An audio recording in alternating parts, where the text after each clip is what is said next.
everybody, welcome back to the channel. Today I have a recipe video for you. We are going to be making a buffalo chicken dip. This is something that I kind of craved and came up with during quarantine, and I've been tweaking it, and I think I finally have it to a point that I can show it to you guys. So let's get into it. So this is gonna be made using a food processor, a blender, and a saucepan. I am gonna be using the Morningstar Farm chicken strips as the chicken in this. You could also use seitan. You could use TVP that's been rehydrated, which is this stuff. You just put it in hot water until it rehydrates. You could use soy curls, exact same way. So there's a lot of different things you can put in this dip as the chicken, but these are my favorite, the Morningstar Farm chicken strips. So that is what I am going to use today. So first, I am going to be using a pound of cauliflower. This is frozen cauliflower. I've been letting both this and the chicken thaw for a little bit, just so that it processes a bit easier. I'm gonna put it in my food processor, and I'm just gonna pulse it until it's like maybe a little bit bigger than rice consistency.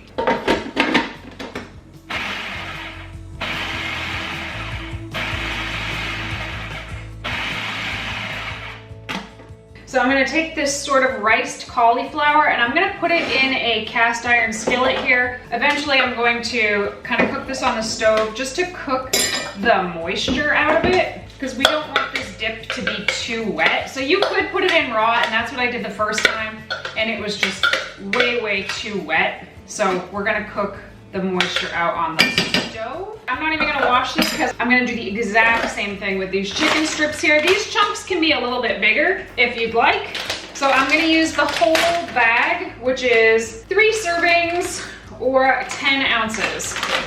So again, these have been thawing for maybe an hour, so they're not completely thawed, but close enough. Okay, that looks pretty good. Bring it up to the camera so you can see. You can see the size, about that big or so. I'm just gonna put it right on top of it. Okay, and I'm gonna put this on the stove top around medium heat, and I'm just gonna let it cook until it kind of starts to dry out. That's it. It doesn't have to be cooked to any particular point. I just want it to get kind of dry.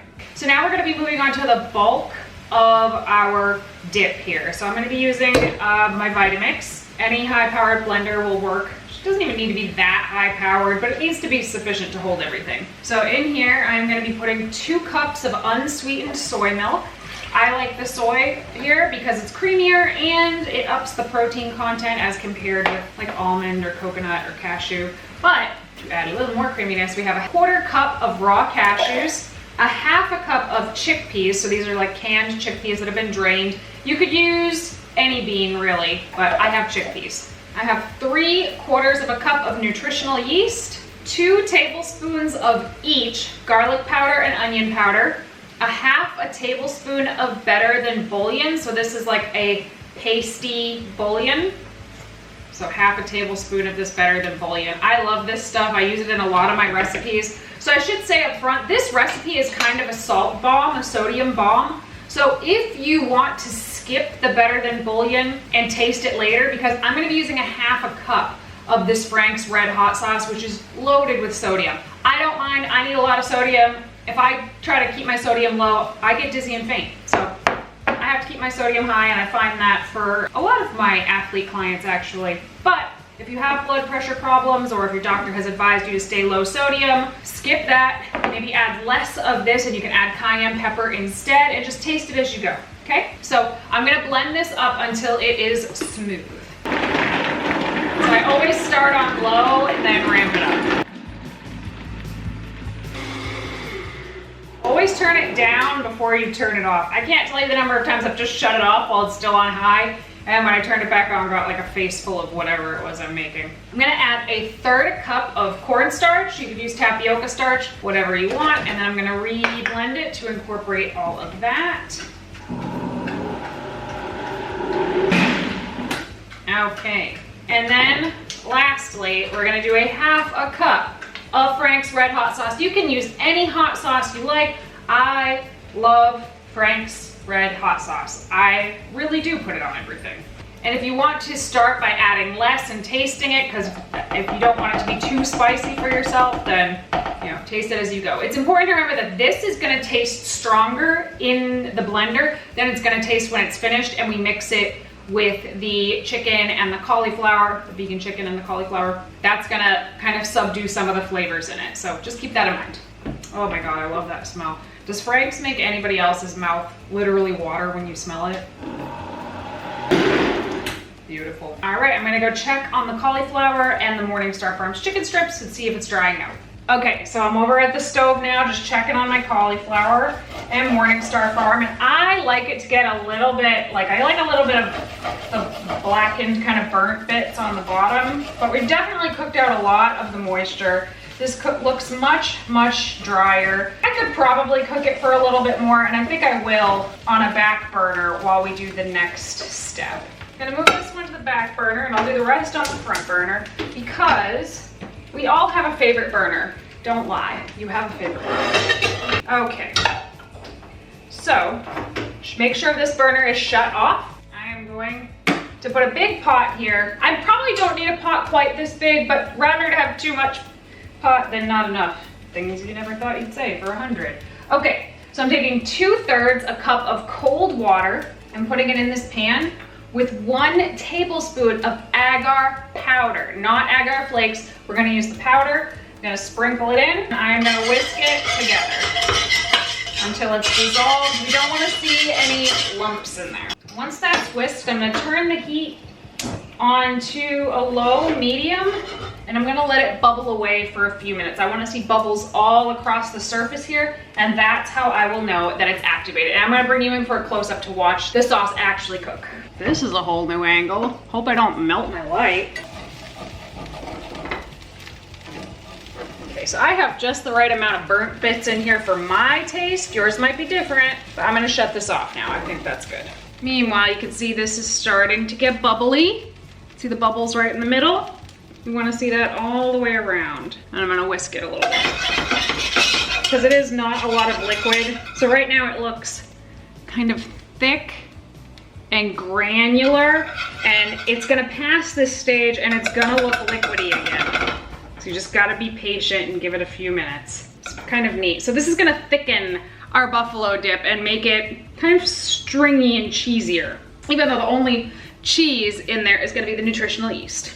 Okay, I thought I was recording a minute ago and I was not recording. So the agar turned to liquid and I poured the blender of buffalo dip in here while I'm whisking it, and now it's over medium heat. And I'm just gonna keep whisking it until it gets thick and stringy. So I want you guys to see, it's just starting to hit that phase right now where it's really, you can see the bubbles coming up through it and it's really getting thicker.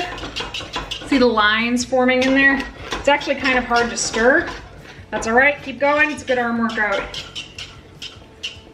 So it's starting to get nice and thick and stringy and cheesy, and you can smell the buffalo. Why is it called buffalo sauce? Do you guys know? Because I have no idea, and I've never Googled it. That looks pretty thick. I am going to now scoop the cauliflower and the chicken, oh man, down. All right. There were definitely more elegant ways to do that just now. Okay, take my whisk, whisking it in.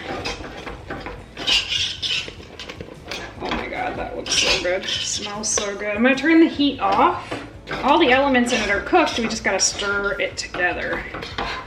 So you can see, I hope you can see. Look at that.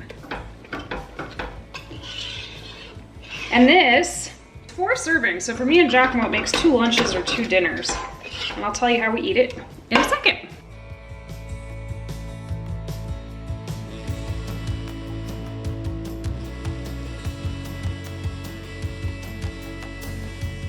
Okay, so this recipe makes 4 servings. You're gonna have to eyeball what 4 servings is because it doesn't come out to be an exact number of grams or cups depending on how much water you do or don't cook out of it. But 4 servings, and each serving has 38.9 grams of carbohydrates, 9.7 grams of fat, and 32.3 grams of protein, which for a buffalo dip that is this rich and decadent is really, really good. So how do we eat it? You can go the old fashioned route and eat it with tortilla chips. That's gonna definitely bump up the macro content though, but it is delicious. You can use carrot sticks or celery. You can put it over rice and broccoli. You can water it down and turn it into a soup. There are so many ways to eat this. It's not even funny, but it is so, so delicious. And look, you see it coming off of that? So good. Giacomo was always so excited whenever I make this. For me, it's just the right amount of heat, just the right amount of spice, just the right amount of seasoning. I love it. You may want it spicier, you may want it less spicy, more salty, less salty. It's up to you. Definitely give this a try. And if you do, let me know how it turned out. Let me know what you think of it. Be sure to hit the subscribe button. We put out new videos every Thursday, sometimes recipe videos, sometimes videos about training and fitness and nutrition, and sometimes little vlogs about what we're up to. So thank you so much for tuning in, guys. We really appreciate you. We will talk to you next week. Bye.